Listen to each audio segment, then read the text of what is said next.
Salam alaikum wa rahmatullahi ta'ala wa barakatuh. Ramadan Mubarak Saïd et bienvenue dans une nouvelle vidéo sur votre chaîne France et Maroc. Alors aujourd'hui on va voir les questions les plus fréquentes. Alors j'ai tiré quelques questions des examens régionaux et je vais essayer d'expliquer le maximum possible. On passe ici, vous voyez qu'on va travailler seulement sur l'étude de texte. Alors l'étude de texte, c'est la moitié. Alors c'est 10 points sur 20. Alors combien de questions on va travailler ici? C'est 12 questions d'identification, 8 de situation de passage, 10 de compréhension, langue 12 questions et réflexion 13. Ça fait 55 questions. On commence par identification. Alors, généralement, les réponses ne se trouvent pas dans le texte. Alors, vous pouvez trouver par hasard quelques réponses, mais généralement, on ne donne pas ces réponses dans le texte. On commence par l'auteur. On peut demander directement l'auteur, le nom de l'auteur, le dramaturge, il s'agit d'une pièce de théâtre, le romancier, l'écrivain. Alors, cette question peut se poser de plusieurs manières. Date de naissance de l'auteur, lieu de naissance de l'auteur, date du décès, lieu du décès, titre de l'œuvre. Alors, vous avez 3 œuvres, La boîte à merveilles, Antigone et Le dernier jour d'un condamné. Genre, roman à thèse, roman autobiographique, pièce de théâtre, tragédie moderne.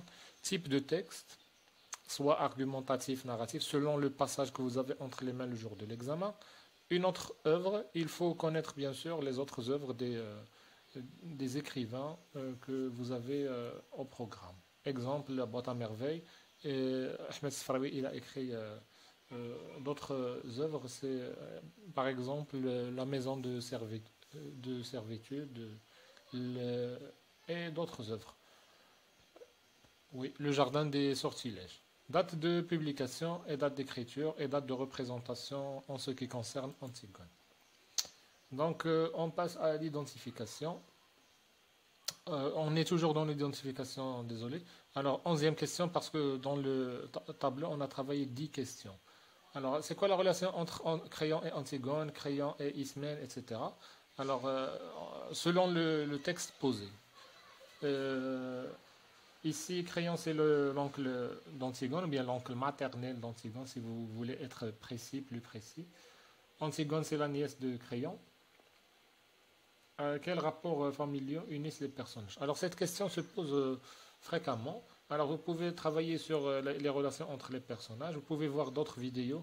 Alors, la vidéo des travaux encadrés, vous pouvez écrire sur YouTube « Travaux encadrés Antigone » et vous allez voir un schéma que j'ai rédigé avant, qui explique les relations entre les personnages. On peut trouver cette question aussi dans La boîte à merveilles. Relation entre Laila Zoubida et Sidi Mohamed, c'est sa mère, Ma'alem Abdeslam, c'est son père, etc. Situation de passage toujours. Alors, on a terminé avec l'identification, on passe à la situation de passage. Alors, la question directe, c'est situer le passage par rapport à l'œuvre. Et comment répondre à cette question? Alors, la réponse est simple. Alors, personnellement, ce que je propose aux élèves, c'est de faire 3 parties. Alors, la première partie, c'est de dire, c'est un extrait d'Antigone écrite, ou bien c'est un extrait d'une pièce de théâtre intitulée Antigone, écrite par Jean Anouilh. Ça, c'est la première partie. Deuxième partie, c'est le passage avant. On va dire, ce passage vient juste après, ou bien avant ce passage, l'événement X et Y. Et dans ce passage, l'événement tel. Alors, on va parler en général de l'œuvre, de l'événement avant et de l'événement actuel. D'après votre lecture de l'œuvre, dites si chacune des réponses ou bien des propositions suivantes est vraie ou fausse. Alors, on ne pose pas la question de situation de passage directement toujours. Parfois, on ne la pose pas dans quelques académies. Et parfois, on pose la question de vrai ou faux. Sinon, la troisième question ici, c'est situer le texte en répondant aux deux questions. Alors, on donne quelques questions et vous allez donner des réponses. Alors, désolé pour cette question qui se répète ici. Alors, ce passage se situe au début, au milieu, à la fin du roman. Alors, vous allez directement dire est-ce que c'est le début, au milieu ou à la fin, parce que c'est une question à choix. Alors, 6, d'après votre lecture de l'œuvre, le narrateur du texte numéro 1, parce que parfois on pose la question, ou bien on pose 2 textes, ou 3 textes parfois. Alors, premier texte, deuxième texte. Se trouve-t-il à Bicêtre à la place de grève ou à la conciergerie? Alors ça, c'est une autre question de situation de passage qui se pose différemment, d'une manière différente. Alors, selon le passage, bien sûr, vous pouvez revenir au site françaismaroc.com et voir les lieux selon les passages et les chapitres. Alors, ce passage se situe au début, alors déjà fait, alors au roman, alors parfois pièce de théâtre.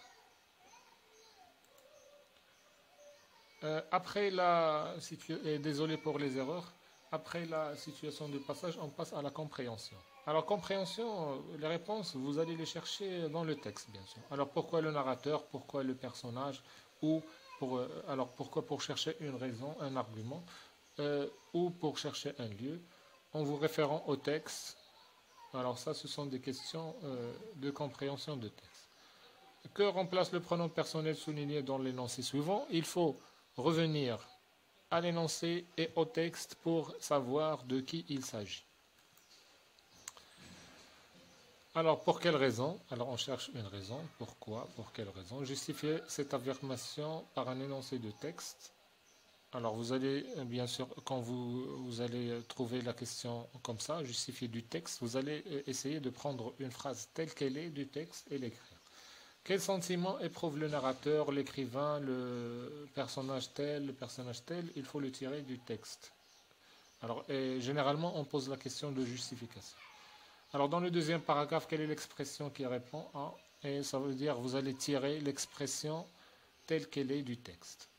Donnez un titre à cette scène, s'il s'agit d'une pièce de théâtre. Donnez un titre à ce passage. Alors, il faut lire le passage, le comprendre et donner un titre. Et le titre ne doit pas être trop long. Alors, il faut donner un titre court. La langue. Alors, en ce qui concerne la langue, vous n'allez jamais trouver des réponses de figures de style dans le texte. Vous allez trouver, bien sûr, quelques phrases dans le texte, exemple des figures de style. Alors, la première question, ce ne sont pas des figures de style, mais on a donné 2 phrases et on a demandé le temps employé et l'infinitif du verbe. Et parfois, on fait une 3e case dans laquelle on va écrire le verbe. Alors, mon père me glissa dans la main une pièce. Alors, le verbe, c'est glissa. Le temps, c'est le passé simple, bien sûr. L'infinitif, c'est le verbe glisser. Alors, on passe. Alors, la figure de style utilisée, généralement, on pose une question de figure de style. Alors, on donne une phrase et on vous demande de chercher la figure de style. Alors, et le champ lexical. Le champ lexical, c'est une question qui se pose beaucoup. Alors, le champ lexical de la tristesse, de la douleur, etc. Parfois de la joie, de la mort. Alors, 4, ici, j'ai tiré la question telle qu'elle, je n'ai pas modifié. Comme les autres questions, j'ai supprimé la phrase pour donner un aspect général à la question. Alors, les voix des élèves montaient claires dans la fraîcheur du matin. Alors, cette phrase, le jugement valorisant ou dévalorisant, donc on vous a donné un choix. Et il faut choisir et dire est-ce que c'est valorisant ou dévalorisant, désolé.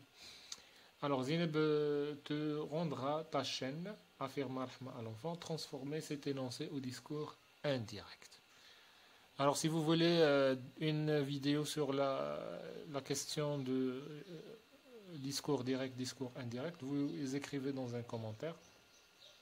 Et après, on va faire quelques exercices et quelques, bien sûr, règles à respecter. 6. Quelle est la tonalité, le registre, ton dominant dans ce passage. Alors, tonalité, on peut dire ton parfois, on peut dire registre. Alors, tragique, pathétique, etc. Selon ce que vous avez fait en classe. Alors, je n'ai pas voulu t'ennuyer. Alors, dans cet énoncé, fait-il partie du récit ou du discours justifié? Alors, vous allez dire, est-ce que c'est un récit ou un discours? Et donner des indices, bien sûr. Transformer au discours indirect, la même chose. Donc, il faut transformer la phrase telle qu'elle est. La langue, alors toujours la tempête, dites à quelle figure de style il s'agit. Il s'agit dans cette phrase, quel effet recherche le narrateur? Alors, il y a un tableau dans lequel il y a les figures de style et il y a l'effet recherché de chaque figure de style, si vous voulez en revenir sur le site françaismaroc.com. Et je vais essayer de le faire dans la description en bas de la vidéo. Relevez dans le texte 4 termes appartenant au champ lexical du théâtre. Alors, toujours la question du champ lexical. Il ne s'agit pas toujours des sentiments, mais parfois champ lexical du théâtre. Alors, quel est le type de phrase qui domine dans le deuxième paragraphe? Alors, parfois, type de phrase, ça veut dire phrase affirmative, interrogative, exclamative. Oui. Ou phrase impérative. Alors, 12 A, en parlant du corps sans vie, alors ça dépend. Alors, cette phrase, elle est en relation avec une phrase dans le texte. Créant, employant une tonalité laudative, valorisante ou péjorative, dévalorisante. Alors, ici, vous allez choisir, dire valorisant ou dévalorisante. Alors, relevez une phrase qui justifie votre réponse, bien sûr, en relation avec la phrase du texte. Ici, on parle de crayon, ça veut dire on ne va pas chercher dans les répliques ou les tirades d'Antigone ou un autre personnage, on va directement chercher dans les répliques et tirades de crayon. Alors, en ce qui concerne les questions de réflexion, ou bien les dernières questions, alors, cette question de réflexion, c'est comme la situation de passage. Parfois, il y a des académies qui posent ces questions de réflexion, parfois non. Alors, mais généralement, on va dire 90% en plus, il y a cette question de réflexion. Alors, généralement, la question de réflexion, on la répond par donner notre point de vue. Est-ce que je suis d'accord ou pas d'accord? Mais il faut justifier notre point de vue. Alors, 1. Êtes-vous d'accord? Donc, d'accord ou en désaccord. Selon vous, lequel des personnages hostiles, A ou B? Alors, ici, vous n'allez pas dire je suis d'accord dans la deuxième question. Vous allez dire je suis avec Antigone, ou bien le personnage le plus hostile c'est Antigone, ou Crayon c'est A ou B, en justifiant bien sûr et en respectant le nombre de lignes demandées. Alors ici ils ont dit environ 4 lignes, ça veut dire 3 lignes minimum, 5 lignes maximum. Alors 3 crayons est-il prêt à charger, etc. C'est quoi la question?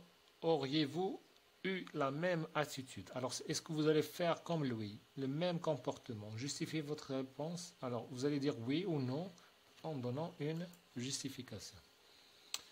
Question de réflexion toujours. 4. La mère du narrateur, etc. Est-ce que vous êtes d'accord et justifié? Alors, la même chose. Pensez-vous que le père, oui, du narrateur a raison de discuter ses problèmes d'argent avec sa femme? Ici, vous allez dire oui ou non, ou bien je suis d'accord ou en désaccord, je ne suis pas d'accord, justifié.